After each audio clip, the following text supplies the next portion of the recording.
Welcome সবাইকে career দিশারি একাডেমির YouTube চ্যানেলে।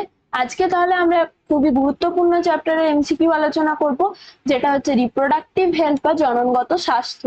এই চ্যাপ্টারটা আমাদের জেনপাসিটি এক্সাম পারপাসে খুবই গুরুত্বপূর্ণ, কারণ প্রত্যেক বছর এই চ্যাপ্টার থেকে মিনিমাম একটা হলেও কোশ্চেন কিন্তু এসেছে। আগের কয়েক বছর যদি আমরা দেখি 2023 সালে এবং 2022 সালে ক্যাটাগরি 2 থেকে কিন্তু একটা করে কোশ্চেন এই জন্মগত স্বাস্থ্য চ্যাপ্টার থেকে এসছে। তাহলে ক্যাটাগরি 2 এর কোশ্চেন মানে এখান থেকে আমরা 2 মার্কস পেয়ে যাচ্ছি। সেম ভাবে যদি আগের কয়েক বছর দেখি, তাহলে একটা হলেও মিনিমাম কোশ্চেন কিন্তু এই চ্যাপ্টার থেকে আসছে। তাই আজকে আমরা এই যে চ্যাপ্টারের এমসিকিউ গুলো ডিটেলসে আলোচনা করে নেব, এবং যে মেন কি কনসেপ্ট গুলো আমাদের মনে রাখতে হবে সেইগুলো দেখে নেব। কনসেপ্ট গুলো যদি আমাদের মনে থাকে, তাহলে সহজে কি হচ্ছে, এক্সামে যে কোনো কোশ্চেন যদি এই চ্যাপ্টার থেকে আসে, আমরা সহজে সেগুলো অ্যাটেম্প করতে পারবো। ফার্স্টে আমরা স্টার্ট করবো কি ক্যাটাগরি 1 এর কোশ্চেন গুলো দিয়ে। প্রথম কোশ্চেনে কি বলেছে যে নিম্নলিখিত কোনটি একটি হরমোন নিঃসরণকারী ইন্ট্রাইউটেরাইন ডিভাইসের উদাহরণ। তাহলে আগে আমাদের জানতে হবে কি ইন্ট্রাইউটেরাইন ডিভাইস বা আইইউডি কাকে বলা হচ্ছে। এই ইন্ট্রাইউটেরাইন ডিভাইস বা যেটাকে বলা হচ্ছে আইইউডি বর্তমানে সব থেকে বেশি প্রচলিত, ইন্ডিয়াতে হোক বা পুরো হচ্ছে পৃথিবীতে, এই কন্ট্রাসেপটিভ মেথড বা গর্ভনিরোধক যে বিভিন্ন উপায়গুলো আছে তার মধ্যে থেকে সব থেকে বেশি প্রচলিত হচ্ছে কি আইইউডি। তার কারণ কি, এই ধরনের একটা টি আকৃতির ডিভাইসকে কি করা হচ্ছে সার্জিক্যাল পদ্ধতিতে, ডক্টর বা যারা হচ্ছে প্রফেশনাল এক্সপার্ট আছে তারা কি করে, যে ফিমেল রিপ্রোডাক্টিভ স্ট্রাকচারের মধ্যে ইউটেরাসের মধ্যে কি করা হবে, এটাকে ইমপ্লান্টেশন করে দেওয়া হয়। একবার যদি আইইউডি ইমপ্লান্টেশন করা হয়, তারপর মোটামুটি 5 থেকে 6 বছর অন এন এভারেজ বা হচ্ছে আপ টু 10 ইয়ার্স পর্যন্ত কিন্তু এটা কন্ট্রাসেপটিভ মেথডস হিসেবে কাজ করতে পারে। তাহলে একবার কেউ যদি আইইউডি ইমপ্লান্টেশন করে, তাহলে 10 বছর পর্যন্ত বা 5 থেকে 6 বছর পর্যন্ত এভারেজ তারা কি হচ্ছে কিনা কোনোভাবে গর্ভধারণ করতে পারছে না। তার জন্য এটা একটা বেশি প্রচলিত হচ্ছে বর্তমানে এবং খুবই কার্যকরী একটা পদ্ধতি। আইইউডি যদি আমরা বিভিন্ন টাইপস গুলো দেখি, মেন 3টে টাইপস আমাদের মনে রাখতে হবে। একটা হচ্ছে কি নন মেডিকেটেড।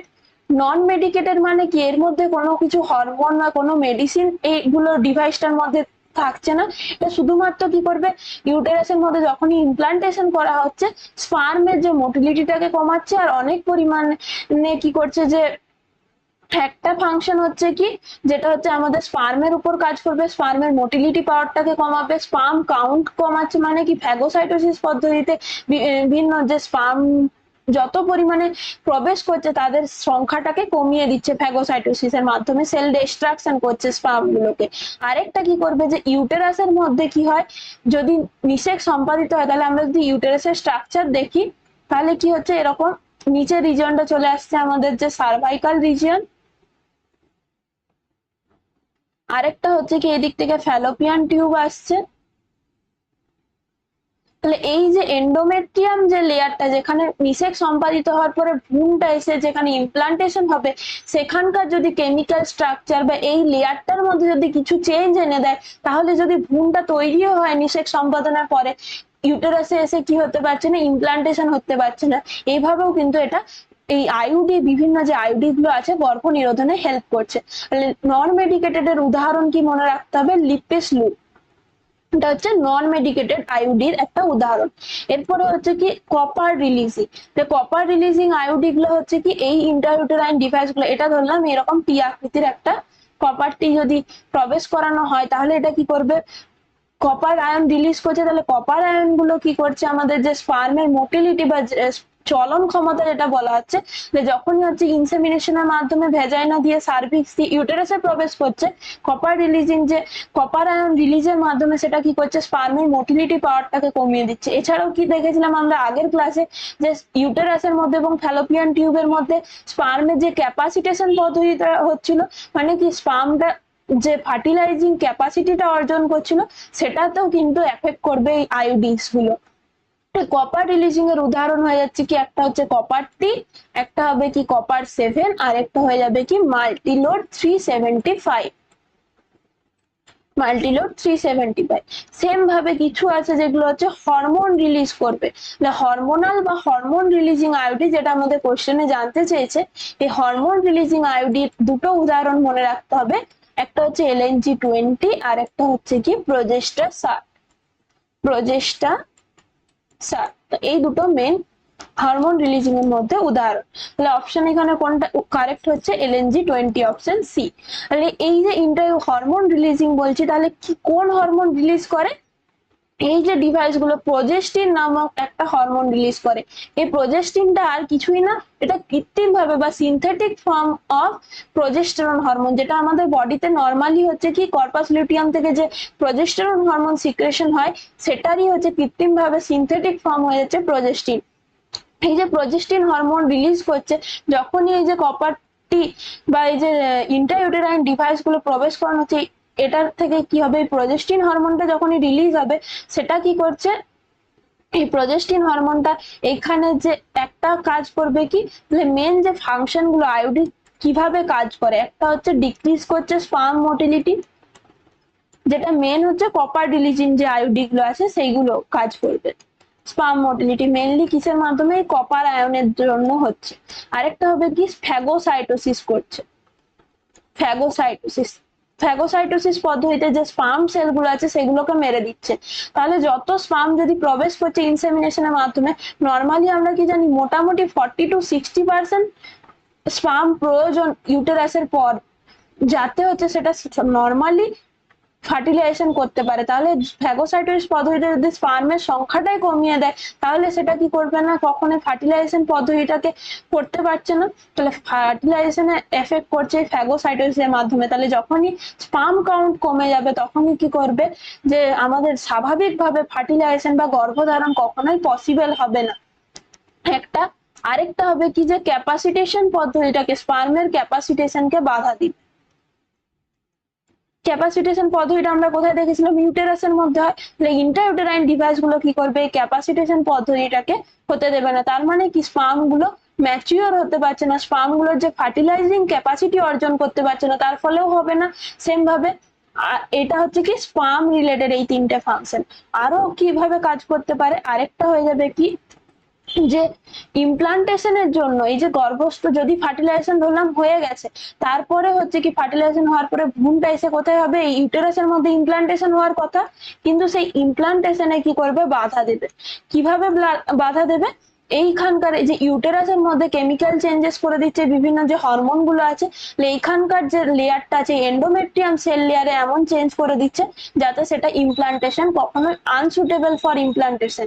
এই যে লেয়ার গুলো এন্ডোমেট্রিয়াম লেয়ারে তখন যদি এই যে ইন্ট্রাইউটেরাইন ডিভাইস গুলো ইনসার্ট করা থাকে, তখন কি করবে? এই যে ইউটেরাসের মধ্যে ভ্রূণটা তখন ইমপ্লান্টেশন হতে পারছে না। তাহলে ইমপ্লান্টেশন পদ্ধতিটাকে বাধা দিচ্ছে।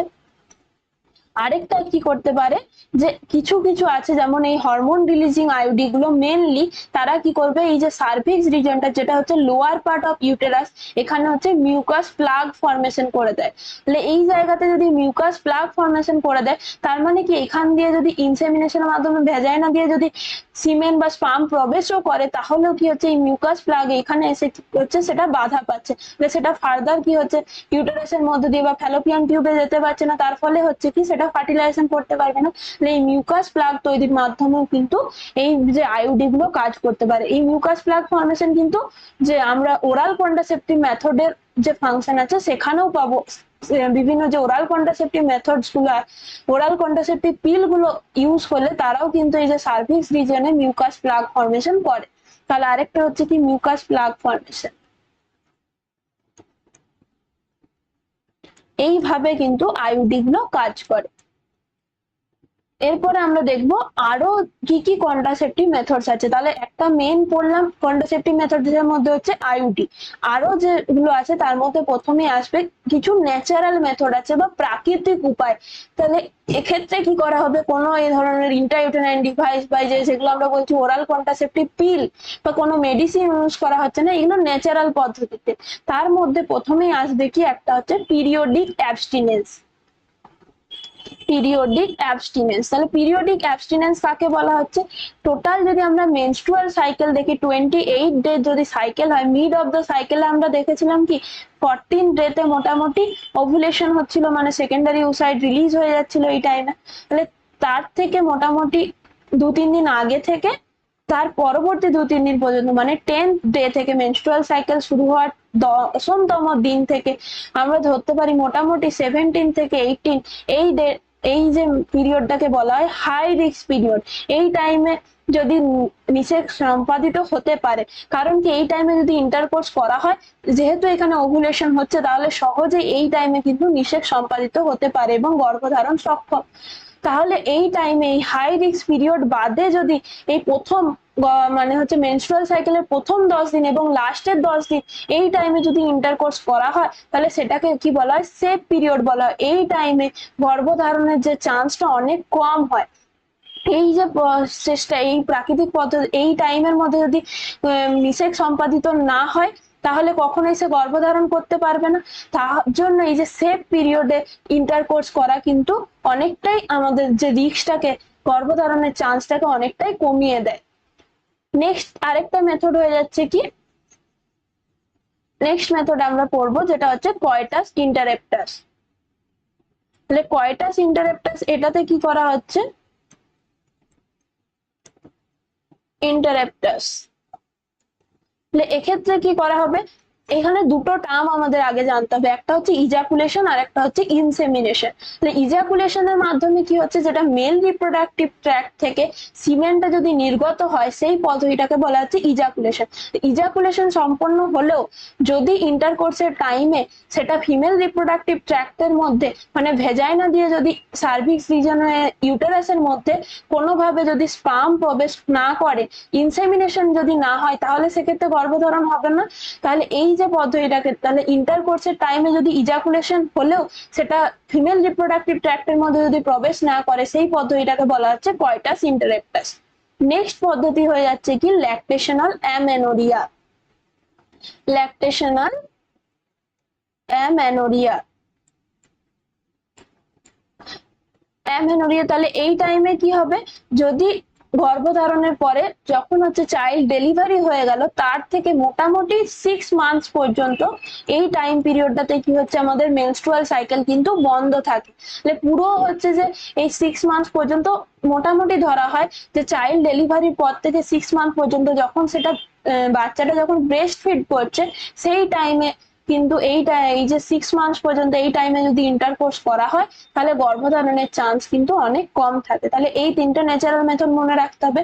নেক্সট আমাদের চলে আসছে আরেকটা খুবই ইম্পর্টেন্ট, যেটা হচ্ছে বেরিয়ার মেথড বা বাধাদায়ক পদ্ধতি। এই বেরিয়ার মেথড বা বাধাদায়ক পদ্ধতির মধ্যে সব থেকে বহুল প্রচলিত হচ্ছে কি কন্ডোমের ইউজ।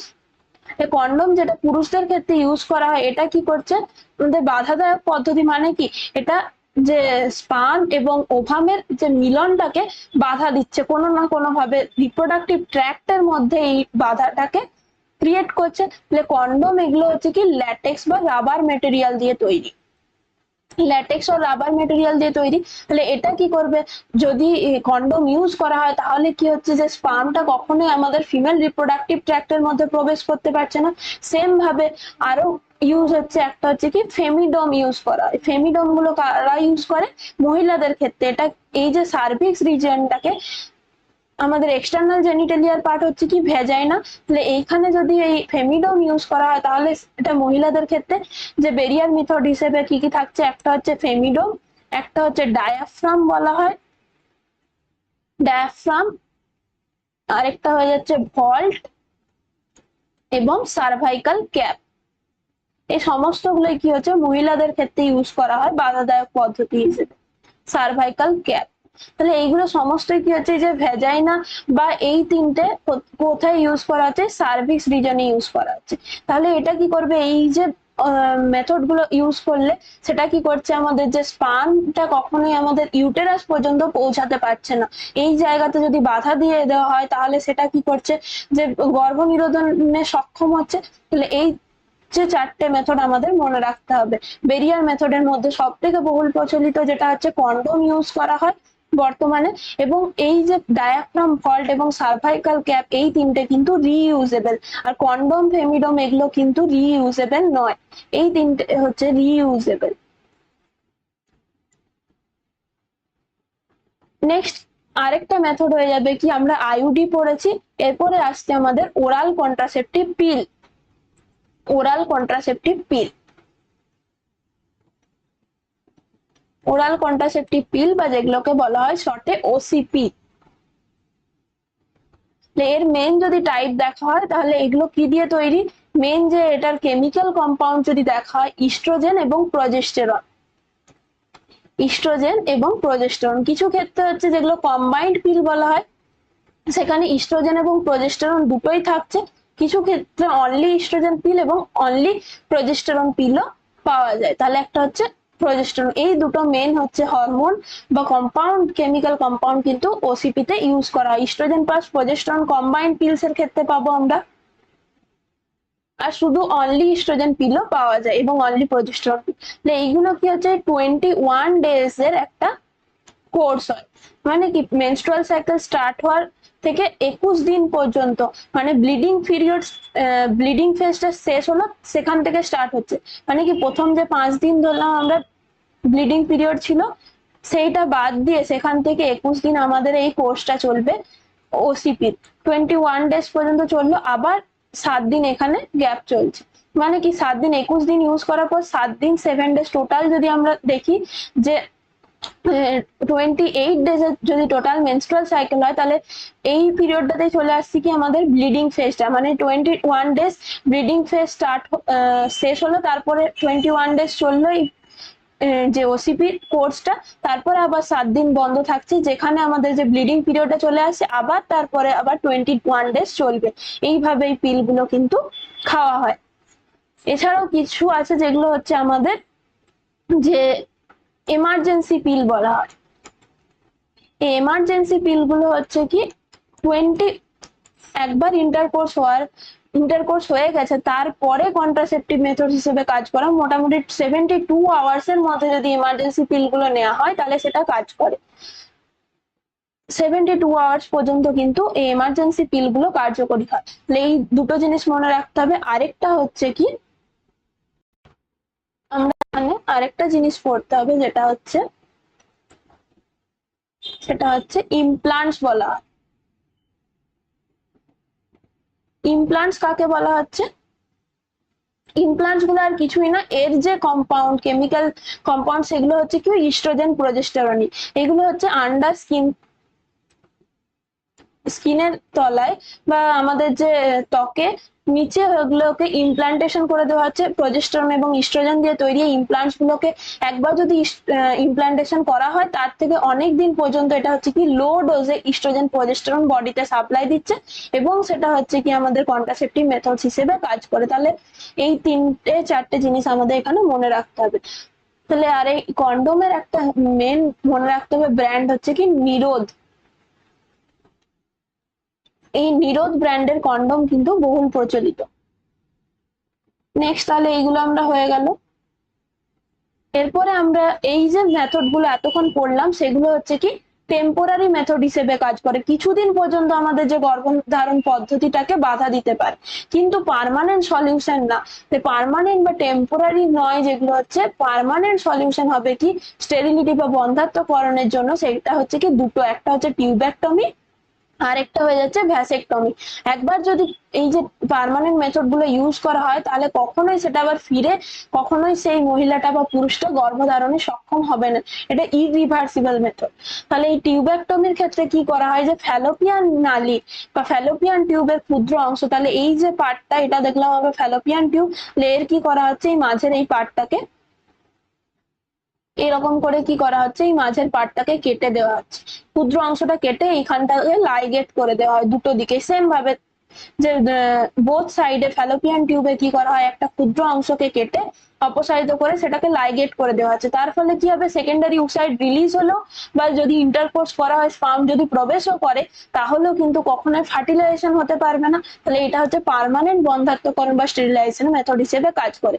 সেম ভাবে যদি ভ্যাসেক্টমির কথা বলা হয় তাহলে সেক্ষেত্রে পুরুষদের ক্ষেত্রে কি হবে, এই যে ভাস ডিফারেন্স যেটা হচ্ছে আমাদের যে টেস্টিস থেকে একদম ইজাকুলেটরি ডাক্ট পর্যন্ত যে কানেকশনটা ছিল কি ভাস ডিফারেন্সের মাধ্যমে, সেই ভাস ডিফারেন্স কি হবে কেটে এরকম ভাবে লাইগেট করে দেওয়া হয় বা বেঁধে দেওয়া হয়, তার ফলে এটা কিন্তু আমাদের পার্মানেন্ট একটা বন্ধ্যাত্বকরণের উপায়।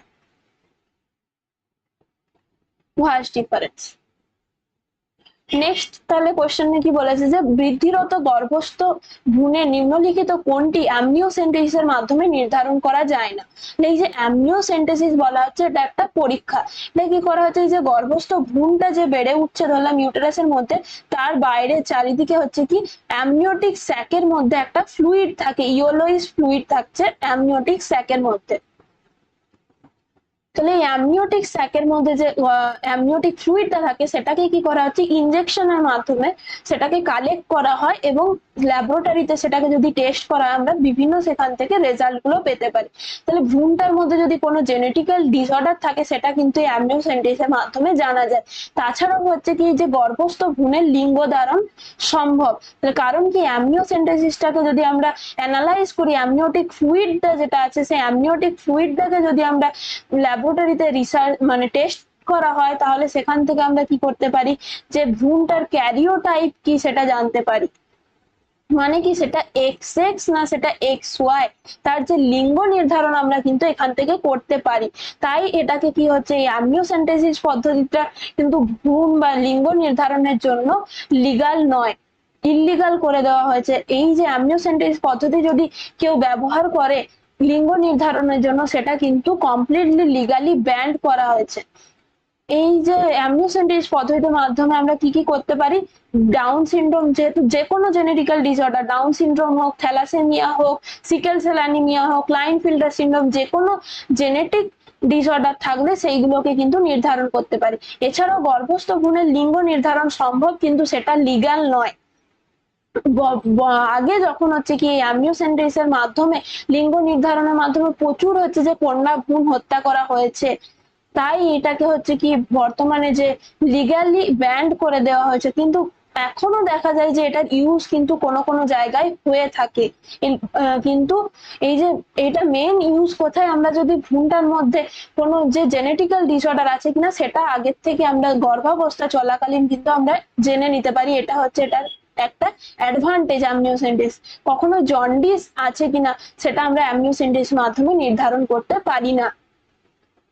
নেক্সট কি বলেছে যে মৌখিক গর্ভনিরোধক বড়ি বা যেগুলোকে আমরা বলছি পিল বলা হয়, এগুলো কোন হরমোনের সংমিশ্রণে তৈরি। তাহলে এটা আগেই বললাম ইস্ট্রোজেন এবং প্রজেস্টেরন, যেগুলো হচ্ছে কম্বাইন্ড পিলের।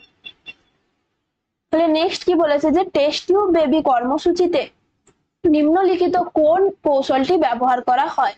টেস্ট টিউব বেবি এটা হচ্ছে কি একটা আমাদের যে আর্টিফিশিয়াল রিপ্রোডাক্টিভ টেকনোলজি বলা হয়।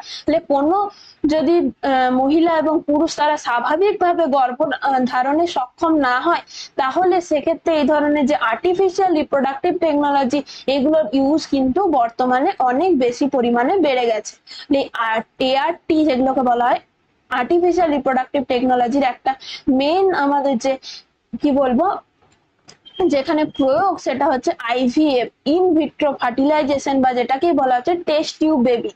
ইন ভিট্রো ফার্টিলাইজেশনের ক্ষেত্রে কি করা হয়, এক্ষেত্রে আমাদের যে ইন ভিট্রো ফার্টিলাইজেশনে যে মহিলাটার থেকে গ্যামেটটা আমরা ওভামটাকে কালেক্ট করব, সেম ভাবে হচ্ছে পুরুষের বডি থেকে স্পার্মটাকে কালেক্ট করা হচ্ছে, দিয়ে সেটাকে হচ্ছে ল্যাবরেটরির মধ্যে একটা আর্টিফিশিয়াল এনভায়রনমেন্ট, যেটা আমাদের ফ্যালোপিয়ান টিউবের যে এনভায়রনমেন্টটা আছে সেম আর্টিফিশিয়াল এনভায়রনমেন্ট ক্রিয়েট করছি এই ল্যাবরেটরির মধ্যে।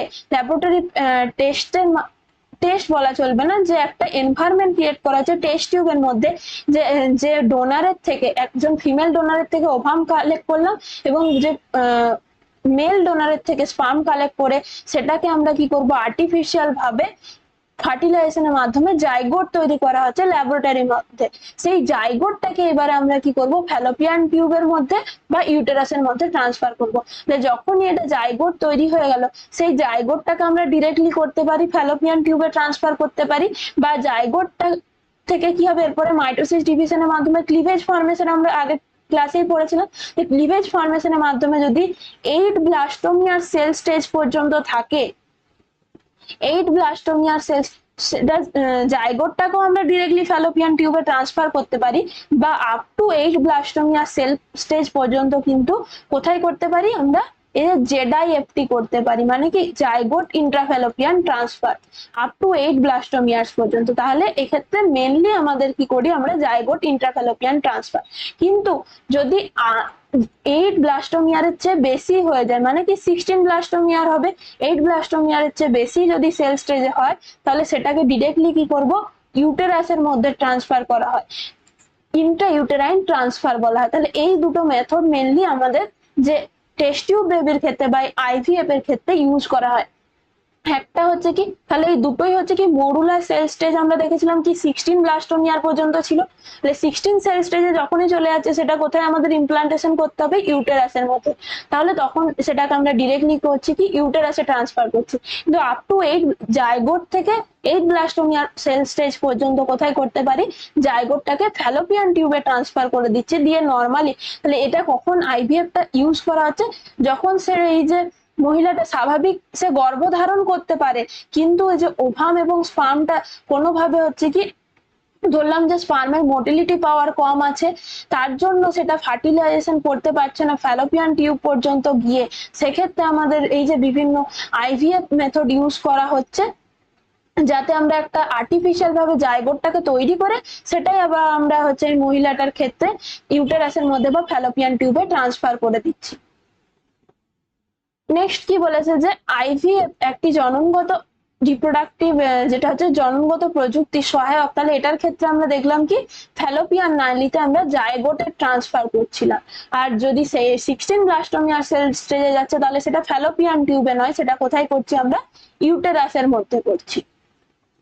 বাকি এখানে আরেকটা কয়েকটা জিনিস আমরা জেনে নিই। এই যে আইসিএসআই কাকে বলা হচ্ছে, ইন্ট্রাসাইটোপ্লাজমিক স্পার্ম ইনজেকশন, যে ক্ষেত্রে হচ্ছে কি আমরা কি করব, ডিরেক্টলি যে ওভামের যে বা সেকেন্ডারি উসাইডের যে সাইটোপ্লাজমের মধ্যে ইনজেক্ট করে দেওয়া হচ্ছে স্পার্মটাকে। যদি দেখা যায় যে স্পার্মের মোটিলিটি পাওয়ার একদমই কম, স্পার্মের যে ক্যাপাসিটেশন বা ফার্টিলে এই যে করোনা রেডিয়াটা বা জোনা প্যালিউসিডা লেয়ার গুলোকে ভেদ করে প্রবেশ করতে পারছে না সেটা সেকেন্ডারি উসাইডের মধ্যে, তখন আমরা ডিরেক্টলি কি করব, স্পার্মটাকে কালেক্ট করা হচ্ছে যে মেল ডোনার থেকে, দিয়ে সেটাকে ওভামের মধ্যে ডিরেক্টলি সাইটোপ্লাজমের মধ্যে ইনজেক্ট করে দেওয়া হচ্ছে, সেটাকে দিয়ে আবার যে মহিলাটার বডিতে ফ্যালোপিয়ান টিউবের মধ্যে ট্রান্সফার করে দেওয়া হচ্ছে, নর্মালি দিয়ে সেটা গর্ভধারণ করতে পারবে সেই মহিলাটা। ইন্ট্রা-ইউটেরাইন ইনসেমিনেশন কখন করা হবে, যখন যে নর্মালি যে যেটা আমাদের ভ্যাজাইনার মধ্যে যদি ইনসেমিনেশন করতে সক্ষম না হয়, সেক্ষেত্রে ডিরেক্টলি স্পার্মটাকে কালেক্ট করে বা সিমেন্টটাকে কালেক্ট করে কি করা হয়, ইউটেরাসের মধ্যে ইনসেমিনেট করে দেওয়া হয়। সেম ভাবে গ্যামেট ইন্ট্রাফ্যালোপিয়ান ট্রান্সফার কখন করা হবে, যখন মহিলাটা সে গর্ভধারণে সক্ষম কিন্তু সে হচ্ছে কি সেকেন্ডারি উসাইড বডিতে তৈরি করতে পারছে না, তখন আমরা কি করছি, একজন হেলদি ডোনারের থেকে যে ওভামটাকে কালেক্ট করে সেটাকে ফ্যালোপিয়ান টিউবে ট্রান্সফার করে দিচ্ছি। এই পদ্ধতিটাকে বলা হচ্ছে জিআইএফটি বা গ্যামেট ইন্ট্রাফ্যালোপিয়ান ট্রান্সফার। নেক্সট কি বলেছে যে নিম্নলিখিত বিভাগগুলির মধ্যে কোনটি সকল প্রকার লিঙ্গ সংযোজিত রোগ বা এসটিডির উদাহরণ। তাহলে লিঙ্গ সংযোজিত রোগ বা যেগুলোকে বলা হচ্ছে সেক্সুয়ালি ট্রান্সমিটেড ডিজিজ, তাহলে সেক্সুয়ালি ট্রান্সমিটেড ডিজিজের উদাহরণ কোনটা হবে, এখানে তিনটেই হতে হবে। তার মানে কি হয়ে যাচ্ছে, অপশন সি কারেক্ট হচ্ছে, গনোরিয়া, হেপাটাইটিস বি এবং এডস। বাকি এই যে ট্রাইকোমোনিয়াসিস, ক্ল্যামাইডিয়াসিস, এইচআইভি, সিফিলিস, এই সমস্তগুলোও কিন্তু আমাদের এসটিডির উদাহরণ। কলেরা হবে না, এখানে ম্যালেরিয়া হচ্ছে না, এখানে কোনটা হবে না, হিমোফিলিয়া হবে না। তার জন্য এখানে তিনটে অপশনই কারেক্ট হবে কি, অপশন সি।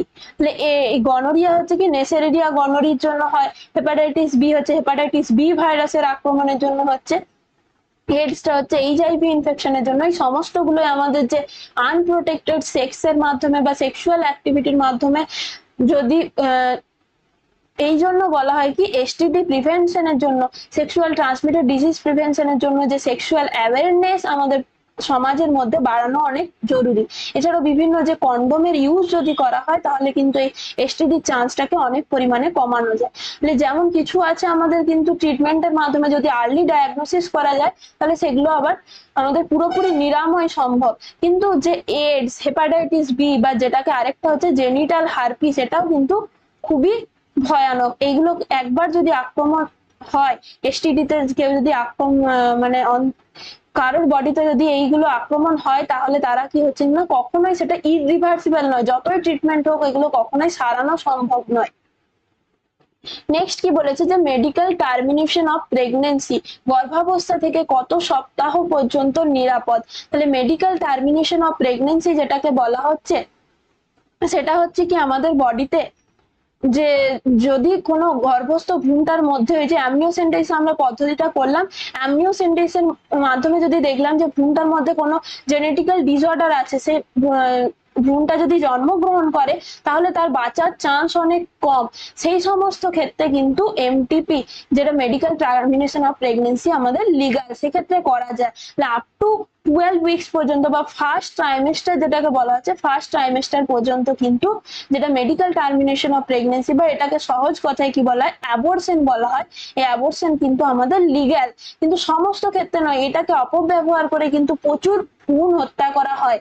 কিন্তু এটা শুধুমাত্র কখন আমাদের ইউজ করা হচ্ছে, এটাকে লিগালাইজ করা হয়েছিল 1951-এ ইন্ডিয়ান গভর্নমেন্টের দ্বারা, যে যদি ভ্রূণটার মধ্যে যে ভ্রূণটা জন্মগ্রহণ করলে তার মধ্যে বিভিন্ন যদি কোনো সমস্যা থেকে থাকে, বিভিন্ন জেনেটিক্যাল ডিসঅর্ডার হতে পারে, সেই ক্ষেত্রে শুধুমাত্র যে যদি সেই ভ্রূণটা বেড়ে উঠলে সেই যে মহিলাটার জীবনের রিস্ক থাকছে বা ভ্রূণটার রিস্ক থাকছে, সেই সমস্ত ক্ষেত্রে কিন্তু অ্যাবর্শনকে লিগালাইজ করা হয়েছিল 1951-এ।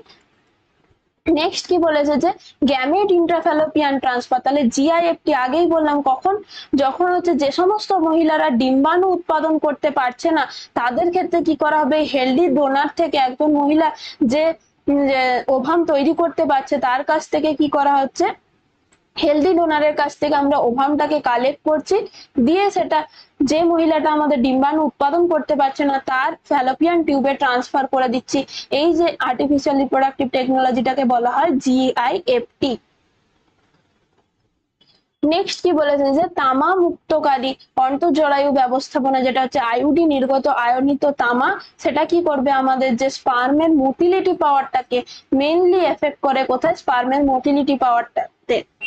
তাহলে স্পার্মের যে আমরা দেখেছিলাম যে টেল রিজিয়নটা, সেটাই হচ্ছে কি মোটিলিটির জন্য দায়ী। তাহলে এই যে আইউডি গুলো কি কোথায় এফেক্ট করবে, যে স্পার্মের যেটা আমাদের চলন ক্ষমতাটাকে কিন্তু বাধা দেবে, তার ফলে ফার্টিলাইজেশনের চান্স অনেক পরিমাণে কমে যাচ্ছে।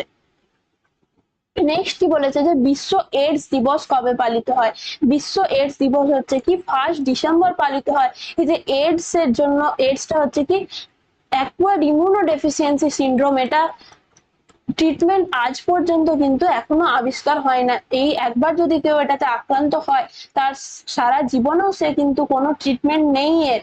তার জন্য এই যে এইডস এর প্রিভেনশনের যাতে অ্যাওয়ারনেস অনেক পরিমাণে বাড়ে, তার জন্য আমাদের বছরে একটা দিন এই বিশ্ব এইডস দিবস পালিত হয়। নেক্সট কি বলেছে যে অ্যাকুয়ার্ড ইমিউনোডেফিসিয়েন্সি সিনড্রোম, এইডস এর ক্ষেত্রে কি দেখা যায়, এটা মেইনলি আমাদের যে সেল মিডিয়েটেড ইমিউনিটিটাকে এফেক্ট করে। সেল মিডিয়েটেড ইমিউনিটির মধ্যে কি আসছে, সেল মিডিয়েটেড ইমিউনিটির পার্ট হয়ে যাচ্ছে কি যে টি সেল, টি লিম্ফোসাইটস গুলো। পরবর্তীতে প্রথমেই যদি আমরা এইডস বা এইচআইভি, এইডস মানে কি এইচআইভি ভাইরাস তো এফেক্ট করে কাকে, এদের টি সেল গুলোকে, পার্টিকুলারলি বলতে গেলে হেল্পার টি সেল। টি লিম্ফোসাইটস এর একটা ইম্পর্টেন্ট পার্ট হচ্ছে কি হেল্পার টি সেল। এইচআইভি ভাইরাস গুলো যে আক্রান্ত করবে কাদেরকে, হেল্পার টি সেলস গুলোকে, দিয়ে হেল্পার টি সেলস এর ডিজেনারেট করে দিচ্ছে, সেইগুলোকে ধ্বংস করছে। এবং হেল্পার টি সেলের যদি সংখ্যা কমে তাহলে আমাদের যে কোষ ভিত্তিক অন্যান্য ক্ষমতা, এটা কিন্তু হচ্ছে অনেকটাই পরিমাণে কমে যাচ্ছে। তার ফলে কি হবে, আমাদের বডির যে ইমিউন সিস্টেম পুরোপুরি ভাবে ভেঙে যাচ্ছে। তারপরে আস্তে আস্তে সেল মিডিয়েটেড ইমিউনিটি নষ্ট হচ্ছে এবং যে ডাব্লিউবিসি সেলস গুলো দ্বারা যে রসভিত্তিক অনাক্রমতা হচ্ছিল সেটাকেও এফেক্ট করবে। তাহলে এর ক্ষেত্রে মেইনলি আমাদের মনে রাখতে হবে কি হেল্পার টি সেলের যে কাউন্ট গুলো, সংখ্যাটাকে কি করবে, কমিয়ে দিবে। এইচআইভি ভাইরাস, হেল্পার টি সেলস। নেক্সট কি বলেছে যে পৃথিবীতে সর্বাধিক গ্রহণযোগ্য গর্ভনিরোধক ব্যবস্থা, এটা সবসময় মনে রাখতে হবে কি এই ইন্ট্রাইউটেরাইন ডিভাইস। কারণ এটার হচ্ছে কি আমাদের যে অনেকটাই আমাদের উপযোগী বলতে পারি এবং কার্যকারিতাটা অনেক বেশি। একবার যদি কেউ ইউজ করে, একবার ইমপ্লান্টেশন করলে বহুদিন পর্যন্ত তার আর কোনো সমস্যা নেই, সাইড এফেক্টসও কিন্তু এটার অনেক কম, সেই জন্য। নেক্সট কি বলেছে যে এইচআইভি ভাইরাসকে রেট্রোভাইরাসে শ্রেণীভুক্ত করা হয়েছে, কারণ কি, কারণ কি এইচআইভি ভাইরাসের যে জেনেটিক মেটেরিয়াল সেটা হচ্ছে কি আরএনএ, ডিএনএ এর পরিবর্তে এদের আরএনএ থাকে, যেহেতু আরএনএ জেনেটিক মেটেরিয়াল হিসেবে না থাকে তাই নামকরণ হয়েছে রেট্রোভাইরাস। এরা কিভাবে কাজ করছে, এর যে জেনেটিক মেটেরিয়ালটা আরএনএ, পার্টিকুলারলি কি হচ্ছে সিঙ্গেল স্ট্যান্ডার্ড আরএনএ, এটা গিয়ে এফেক্ট করছে কোথায়, আমাদের হেপাটোসাইটস এর মধ্যে বা লিভার সেলস এর মধ্যে আমরা বলতে পারি। লিভার সেলস এর মধ্যে যে হেল্পার টি সেলস গুলো আছে সেখানে যাচ্ছে, সেই সেল, এটা ধরলাম হেল্পার টি সেল, এই টি সেলের গায়ে যে এটা কি করবে, এই যে এইচআইভি ভাইরাসটা সেটা এখানে বাইন্ড করছে, দিয়ে সেটা কি করবে এখানে সেলটা সাইটোপ্লাজমের মধ্যে প্রবেশ করছে, ইনভেড করছে। তাহলে সেক্ষেত্রে কি করবে, এসএসআরএনএ ছিল, প্রথমে কি করবে সেটা এসএসডিএনএ তৈরি করবে, সিঙ্গেল স্ট্যান্ডার্ড ডিএনএ। যখনই সেটা হেপাটোসাইটসে আক্রান্ত করছে হেল্পার টি সেলে, যে সেটা কি করবে রিভার্স ট্রান্সক্রিপশন পদ্ধতির মাধ্যমে এসএসডিএনএ তৈরি করে দিচ্ছে। এরপর সেলের সাথে, সেলের ডিএনএ আছে কি ডিএসডিএনএ, ডবল স্ট্যান্ডার্ড ডিএনএ। তাহলে সেলটার সাথে যদি এই যে এইচআইভি ভাইরাসকে যদি রেপ্লিকেট করতে হয় তাহলে সেটাকে কি করতে হবে, এসএসডিএনএ থেকে ডিএসডিএনএ ট্রান্সফার করতে হবে। তাহলে এইচআইভি ভাইরাস কি করে, যখনই টি সেলের সাইটোপ্লাজমে প্রবেশ করছে এসএসডিএনএ থেকে কি করবে ডবল স্ট্যান্ডার্ড ডিএনএ তৈরি করবে, এবং সেটাই যে নর্মাল যে সেলটা ছিল তার যে ডিএনএ সাথে সাথে রেপ্লিকেট করবে এবং বংশ বিস্তার করবে, পুরো সমস্ত সেলের মধ্যে কি করবে এইচআইভি ছড়িয়ে পড়বে আস্তে আস্তে। নেক্সট কি বলেছে, যে নিম্নলিখিত কোন অবস্থায় শুক্রাণু চলনে বাধাপ্রাপ্তি ঘটে। তাহলে শুক্রাণু চলনে বাধাপ্রাপ্তি ঘটে মানে কি মোটিলিটি পাওয়ারটাকে এফেক্ট করছে, এই কন্ডিশনটাকে বলা হয় কি অ্যাসথেনোস্পার্মিয়া। এখানে একটু স্পেলিং মিস্টেক আছে, এটা অ্যাসথেনোস্পার্মিয়া হবে, অ্যাসথেনোস্পার্মিয়া। অ্যাসথেনোস্পার্মিয়ার ক্ষেত্রে কি দেখা যাচ্ছে, আমাদের যে ভেজাইনা থেকে একদম ফ্যালোপিয়ান টিউব পর্যন্ত যে স্পার্মের যে মোটিলিটি সেটা অনেক পরিমাণে কমে যাচ্ছে। তাহলে এটা কিভাবে এফেক্ট করছে, স্পার্মের মোটিলিটি পাওয়ার কম হচ্ছে, একটা হতে পারে যে যখন যে স্পার্ম গুলো ম্যাচিউর হয়েছিল, সিমেনের মধ্যে যে স্পার্মটা থাকছে তার মধ্যে ম্যাচুরেশন কোনো ডিফেক্ট আছে অলরেডি, বা যখন ইউটেরাসের মধ্যে যাচ্ছে তার যে ক্যাপাসিটেশন পদ্ধতিটা ঠিকঠাক ভাবে হচ্ছে না, তার যে স্পার্মটা যখন তৈরি হয়েছে ফিমেল রিপ্রোডাক্টিভ ট্র্যাক্টে আসার আগেই তার যে স্পার্মের নর্মাল যে মোটিলিটি পাওয়ার সেটা অনেক পরিমাণে কম থাকছে, সেক্ষেত্রে কিন্তু যে একটা পুরুষদের ক্ষেত্রে যে বন্ধাত্ব বা যেটাকে বলা হচ্ছে মেল স্টেরিলিটির একটা অন্যতম কারণ হচ্ছে অ্যাসথেনোস্পার্মিয়া। স্পার্মের মোটিলিটি পাওয়ার কম থাকলে সেটা ফার্টিলাইজেশন পর্যন্ত, ফ্যালোপিয়ান টিউব পর্যন্ত পৌঁছচ্ছেই না। হ্যাজোস্পার্মিয়া কাকে বলা হচ্ছে, অ্যাবসেন্ট হচ্ছে, যদি সিমেন যেটা ইনসেমিনেট করা হচ্ছে, যেটা ইনসেমিনেট করা হচ্ছে কোথায় ফিমেল রিপ্রোডাক্টিভ ট্র্যাক্টের মধ্যে, তার মধ্যে কি হচ্ছে যদি স্পার্মই না থাকে, তাহলে যদি ভ্যাসেক্টমি করা হয়, তাহলে ভ্যাসেক্টমি করা হলে কি হচ্ছে না টেস্টিস থেকে স্পার্ম আসতে পারছে না, কিন্তু বিভিন্ন যে সেমিনাল প্লাজমা বা হচ্ছে প্রোস্টেট গ্ল্যান্ডের যে সেমিনাল ফ্লুইড, সিমেন প্রবেশ করছে ফিমেল রিপ্রোডাক্টিভ ট্র্যাক্টে কিন্তু তার মধ্যে কোনো স্পার্ম থাকছে না, সেটাকে বলা হচ্ছে অ্যাজোস্পার্মিয়া। নেক্সট কি বলেছে, পলিস্পার্মি। পলিস্পার্মি মানে কি হচ্ছে, যদি যে একটা সেকেন্ডারি ওসাইট মোর দেন ওয়ান স্পার্মের দ্বারা যদি ফার্টিলাইজড হচ্ছে, তাহলে মোর দেন ওয়ান স্পার্ম যদি ফার্টিলাইজেশন করে তাহলে একই টাইমে যে ডোনা প্যালিফিডা লেয়ার ভেদ করে যদি দুটো বা তার চেয়েও বেশি স্পার্ম প্রবেশ করে যায় সেকেন্ডারি ওসাইটের সাইটোপ্লাজমের মধ্যে, সেই কন্ডিশনটাকে বলা হচ্ছে কি পলিস্পার্মি। নেক্সট কি বলেছে, অলিগোস্পার্মিয়া। অলিগোস্পার্মিয়া মানে কি লেস দ্যান নর্মাল, তাহলে নর্মাল যত স্পার্ম থাকার কথা একবার ইনসেমিনেশনের মাধ্যমে যদি 2 to 3 ml সিমেন প্রবেশ করে তার মধ্যে কত থাকছে 200 to 300 মিলিয়ন স্পার্ম থাকে। কিন্তু সেক্ষেত্রে কি দেখা যাচ্ছে যে নর্মাল যে স্পার্মের সংখ্যাটা যদি অনেক কম হয় সেক্ষেত্রে সেই কন্ডিশনটাকে বলা হচ্ছে কি অলিগোস্পার্মিয়া। নেক্সট কি বলেছে, যে সহেলি, স্ত্রীলোকদের একটি গর্ভনিরোধক বড়ি যা তৈরি হয়। তাহলে সহেলি যেটা বলা হচ্ছে, এটা বর্তমানে একটা যে গভর্নমেন্ট বিভিন্ন হসপিটালে কিন্তু এই সহেলি প্রোভাইড করা হয়। তাহলে এটা তৈরি করা হয়েছিল কোথায়, এই যে CDRI, central drug research institute, Lucknow, এই ইনস্টিটিউটটা এই যে ওসিপিটা, ওরাল কন্ট্রাসেপটিভ পিলটা ইউজ করা হয়েছিল। তাহলে সহেলি মেন এটা একটা জিনিস জানতে হবে কি, এটা যে সাইড এফেক্টস অনেক কম, বাকি যত সমস্ত এই যে ইস্ট্রোজেন প্রজেস্টেরন পিল গুলো আছে তাদের চেয়ে সাইড এফেক্টস অনেক কম। কেন কি, এটার মধ্যে যে এই যে সহেলি যেটা কম্পোজিশন সেটা হচ্ছে যাচ্ছে কি নন স্টেরয়েডাল, কোনো স্টেরয়েড কম্পাউন্ড থাকছে না। স্টেরয়েডের আমাদের বডিতে কিন্তু অনেক এফেক্টস আছে, যে বিভিন্ন যে স্টেরয়েডস মেডিসিন হোক বা বিভিন্ন হরমোন, স্টেরয়েড জাতীয় হরমোন গুলো দীর্ঘদিন যদি ওসিপি কেউ খেতে থাকে তাহলে তার বডিতে কিন্তু অনেক সাইড এফেক্টস দেখা দেয়। কিন্তু সেই সহেলি যেহেতু নন স্টেরয়েডাল প্রিপারেশন, এর সাইড এফেক্টস অনেক কম। আর বাকি মেডিসিন গুলো কি ছিল, আমরা দেখলাম যে 21 ডেজের একটা পুরোপুরি নিতে হচ্ছিল, 21 ডেজ ধরে একটা একটা করে পিল নিতে হচ্ছিল। কিন্তু এই যে সহেলি কি হচ্ছে, ওয়ান্স এ উইক পিল, সপ্তাহে একটা করে ইউজ করতে হয়, তাহলে প্রতি মাসে 4টে ড্রাগ নিলেই হবে। সেম ভাবে নেক্সট কোশ্চেন আমরা দেখে নিই যে একটা জনসংখ্যা বৃদ্ধির লেখচিত্র যে কোনো জনসংখ্যার নির্দিষ্ট ধারণ ক্ষমতাকে ইঙ্গিত করে তা হলো, তাহলে একটা পপুলেশনের যদি আমরা কার্ভ দেখি টাইমের সাথে পপুলেশন সাইজ, এভাবে যদি আমরা কার্ভটাকে দেখি টাইমের সাথে পপুলেশন সাইজ কতটা বাড়ছে, তাহলে প্রথমে একটা কার্ভ হচ্ছে কি, সমস্ত কার্ভের কি থাকে, একটা ল্যাগ ফেজ থাকে, দিয়ে আস্তে আস্তে সেটা কি হচ্ছে এভাবে বাড়তে থাকে। তাহলে যদি এখানে রিসোর্স আমাদের যে পপুলেশনের মধ্যে, পপুলেশন মানে কি একটা নির্দিষ্ট জিওগ্রাফিক্যাল এরিয়ার মধ্যে যত একটা নির্দিষ্ট স্পিসিসের যতগুলো, ধরলাম একটা পার্টিকুলার এরিয়া মানে একটা জেলার মধ্যে, কলকাতার মধ্যে ধরলাম যে কতজন মানুষ বাস করে, সেটা হচ্ছে কি কলকাতার পপুলেশন।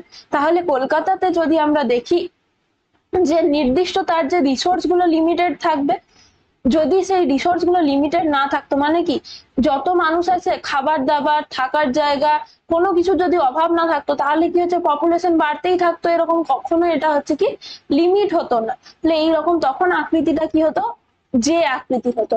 যদি এই যে নির্দিষ্ট ধারণ ক্ষমতা না থাকে, যদি বলতো যে আনলিমিটেড ক্যারিং ক্যাপাসিটি বা বহন ক্ষমতা, যদি রিসোর্স যদি আমাদের প্লেন্টিফুল রিসোর্স থাকতো, তাহলে পপুলেশন টাইমের সাথে সাথে পপুলেশন কি থাকতো, বাড়তেই থাকতো।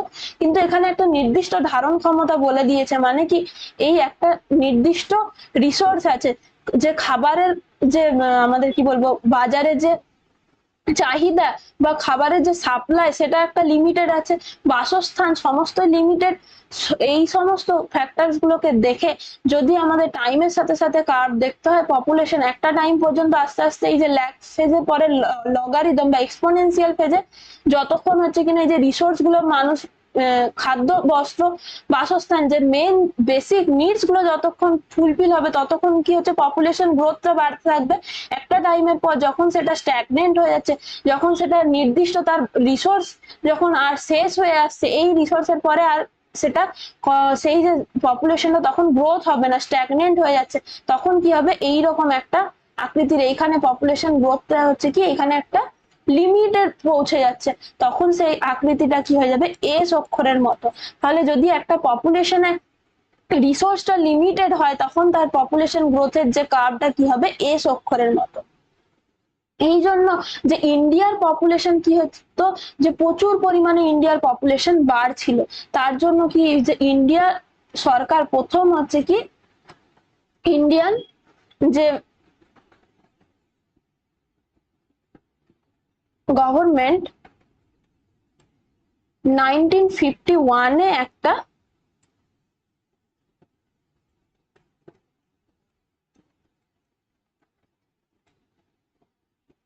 এটাকে বলা হচ্ছে কি reproductive and child health care, reproductive and child health care প্রোগ্রামের আন্ডারে child health care programme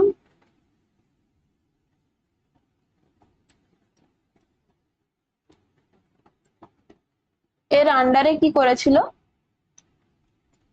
family planning প্রোগ্রামই start করেছিল সবার প্রথম ইন্ডিয়াতে 1951-এ। দেখেছিল কি ইন্ডিয়ার যে পপুলেশন গ্রোথ ধীরে ধীরে অনেক বেড়ে যাচ্ছিল, তার জন্য কি ইন্ডিয়ার যে গভর্নমেন্ট কি করেছিল, reproductive and child health care প্রোগ্রামের আন্ডারে ফ্যামিলি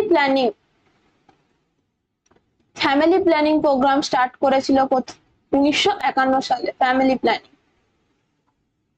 নেক্সট কি বলেছে যে নিম্নলিখিত কোনটি একটি এইদিকে পদ্ধতিগুলো দেওয়া আছে এবং তার গর্ভনিরোধক হিসেবে কিভাবে কার্য পদ্ধতিটা দেওয়া আছে, তাহলে আমাদেরকে কলাম ম্যাচ করতে হবে। প্রথমেই বলেছি কি গর্ভনিরোধক বড়ি, গর্ভনিরোধক বড়িগুলোর মেন কাজ হচ্ছে কি, একটা দেখেছিলাম আমরা যে মিউকাস প্লাগ তৈরি করছিল সার্ভিক্স রিজনে, তাছাড়াও কি করবে এই যে ওসিপি গুলো, তারা কি হচ্ছে যে আমাদের যে ডিম্ব নিঃসরণ বা সেকেন্ডারি উসাইড রিলিজ হচ্ছে, এই পদ্ধতিটাকে কি করছে অনেকটা পরিমাণে বিলম্বিত করছে। তার যে টাইম পিরিয়ডটাকে, যে টাইমে যে ওভুলেশন হওয়ার কথা, সেই টাইম পিরিয়ডটাকে কি করছে বাড়াচ্ছে। তাই সেটা একটা গর্ভনিরোধক বড়ির কাজ। নেক্সট হয়ে যাচ্ছে কি কন্ডম। কন্ডম হবে কি যে প্রতিস্থাপন, সরি, এটা হবে কি অপশন এটা, জরায়ুর মুখে শুক্রাণু পৌঁছানোকে, যে তো এটা বেরিয়ার মেথড হিসেবে কাজ করছে, তাহলে এটা কি করবে না, জরায়ুর মধ্যে ইউটেরাসের মধ্যে কখনোই কি করছে না, স্পার্মের প্রবেশ হতে দিচ্ছে না। নেক্সট হয়ে যাচ্ছে কি ভ্যাসেকটমি। ভ্যাসেকটমির মাধ্যমে আমরা দেখেছিলাম কি সিমেনের মধ্যে স্পার্ম থাকছে না, অ্যাজোস্পার্মিয়া যেটাকে বলা হচ্ছিল, বীর্যের মধ্যে কোনো শুক্রাণু থাকে না। নেক্সট হচ্ছে কপারটি। কপারটির কাজ হয়ে যাবে কি প্রতিস্থাপন বা রোপণকে প্রতিহত করে। তাহলে এটা হয়ে যাবে কি অপশন যে 18টা হচ্ছে কি অপশন এর হয়ে যাচ্ছে 3। এর 3 মানে এই অপশন এ আর বি এর মধ্যে যে কোনো একটা হবে। নেক্সট হচ্ছে বি এর 1, তাহলে অপশন কোনটা হয়ে যাচ্ছে, অপশন এ কারেক্ট হচ্ছে। নেক্সট কি বলেছে যে প্রথম টেস্ট টিউব বেবি লুইস জয় ব্রাউন ইংল্যান্ডে প্রথম যে জন্মগ্রহণ করে কত সালে, সেটা হচ্ছে প্রথম যে 25শে জুলাই 1978 খ্রিস্টাব্দে। তাহলে এই সাকসেসফুল হয়েছিল প্রথম যে টেস্ট টিউব বেবি, সেটা হচ্ছে কোথায়, ইংল্যান্ডে 1978 সালে। যদি ইন্ডিয়ার কথা বলা হয়, ইন্ডিয়াতে প্রথম টেস্ট টিউব বেবি হচ্ছে 3rd অক্টোবর 1978, এই হচ্ছে কি 3rd অক্টোবর 1978। আর প্রথম টেস্ট টিউব বেবির নাম হচ্ছে কি কানুপ্রিয়া আগরওয়াল। আগরওয়াল একে হচ্ছে কি নিক নেম দুর্গাও বলা হয়, এটা অনেক জায়গায় কিন্তু কোশ্চেন এসছে। ইন্ডিয়ার ক্ষেত্রে যদি বলা হয় প্রথম টেস্ট টিউব বেবি হচ্ছে কত, থার্ড অক্টোবর 1978। মর্নিং আফটার পিল যেগুলোকে বলা হচ্ছে গর্ভবতী হওয়াকে প্রতিরোধ করে কত, যেগুলো হচ্ছে এমার্জেন্সি পিল। মর্নিং আফটার পিলস মানে কি যদি আনপ্রোটেক্টেড সেক্স হয়ে গেছে, সেক্ষেত্রে হচ্ছে কি ধারণটাকে প্রতিহত করার জন্য প্রথম যে 72 আওয়ার্স এর মধ্যে, মোটামুটি 48 আওয়ার্স থেকে 72 আওয়ার্স এর মধ্যে যদি গ্রহণ করা হয়, তাহলে সেটা এফেক্টিভ হয়। তাহলে এরপর আমরা ক্যাটাগরি 2 এর কোশ্চেন গুলো আলোচনা করব। তার আগে বলে দিই, আগের দিনের ভিডিওতে যদি দেখবে একটা কোশ্চেনে কিন্তু মিস্টেক করে একটা জিনিস ভুল বলা হয়েছিল, সেটা একটু সবাই কারেক্ট করে নেবে। একটা কোশ্চেন ছিল যে স্পার্ম থেকে কি রিলিজ হয় ফার্টিলাইজেশনের টাইমে, ওটার অ্যান্সার হবে কিন্তু অ্যান্টি ফার্টিলাইজিং এবং স্পার্ম লাইসিন। ওটা যেটা ফার্টিলাইজিং যেটা ছিল, ফার্টিলাইজিং সবসময় হচ্ছে কি সেকেন্ডারি উসাইড থেকে রিলিজ হয়, এবং ওই কোশ্চেনে ছিল স্পার্ম থেকে কি রিলিজ হয়, তাহলে সেটা হবে অ্যান্টি ফার্টিলাইজিং এবং স্পার্ম লাইসিন। তাহলে এরপরের কোশ্চেন আমরা ক্যাটাগরি 2 এর কোশ্চেনে কি দেখে নিই, যে জন্ম নিয়ন্ত্রণের জন্য কেবল স্ত্রী লোকেরা কোনটি কোনটি ব্যবহার করে। স্ত্রী লোকেদের ক্ষেত্রে তাহলে কোনটা হবে, কন্ডম। পুরুষদের ক্ষেত্রে ব্যবহৃত হয় ডায়াফ্রাম হবে, একটা হচ্ছে কি সার্ভাইকাল ক্যাপ হবে, আরেকটা কি হয়ে যাবে কপার টি। এই তিনটেই হয়ে যাবে কারা, মহিলাদের ক্ষেত্রে ইউজ হয়। অপশন কি কি হয়ে যাচ্ছে, বি, সি আর ডি। নেক্সট কি বলেছে যে এইডস রোগের তথ্য হলো। তাহলে এইডস রোগের ক্ষেত্রে কি হচ্ছে, আমাদের মেইনলি টি লিম্ফোসাইটস কে এফেক্ট করছে, আমাদের কোষীয় অনাক্রম্যতা। কিন্তু পরবর্তীতে আস্তে আস্তে যত এইচআইভি ইনফেকশন যত বাড়বে, বডিতে সমস্ত ইমিউনিটি সিস্টেমটাকে আমাদের, সেটা হচ্ছে কোষভিত্তিক হোক বা রসভিত্তিক, যেটা হিউমারাল অনাক্রম্যতা, পুরোপুরিটাই কিন্তু আমাদের ইমিউনিটিটাকে নষ্ট করে দেয়। এছাড়াও এইডস এর জন্য ওজন হ্রাস পায়, এবং এটা যেহেতু এইচআইভি ভাইরাস দ্বারা আক্রান্ত হয়, সকল লিম্ফোসাইটকে আক্রান্ত করে না, এটা মেইনলি হচ্ছে আমাদের টি লিম্ফোসাইটকে আক্রান্ত করে। এটারও অপশন হয়ে যাবে বি, সি এবং ডি। নেক্সট কি বলেছে যে কোন পদ্ধতি অনুসরণ করলে এসটিডি প্রতিরোধে সক্ষম। এসটিডি বা যেটাকে বলা হচ্ছে আমাদের কি সেক্সুয়ালি ট্রান্সমিটেড ডিজিজ, এগুলোকে প্রতিরোধ করতে গেলে সবসময় সবার আগে কি হচ্ছে, আমাদের যে বিভিন্ন এই যে কন্ট্রাসেপটিভ মেথডস গুলো আমরা ইউজ করছি সেগুলো দরকার।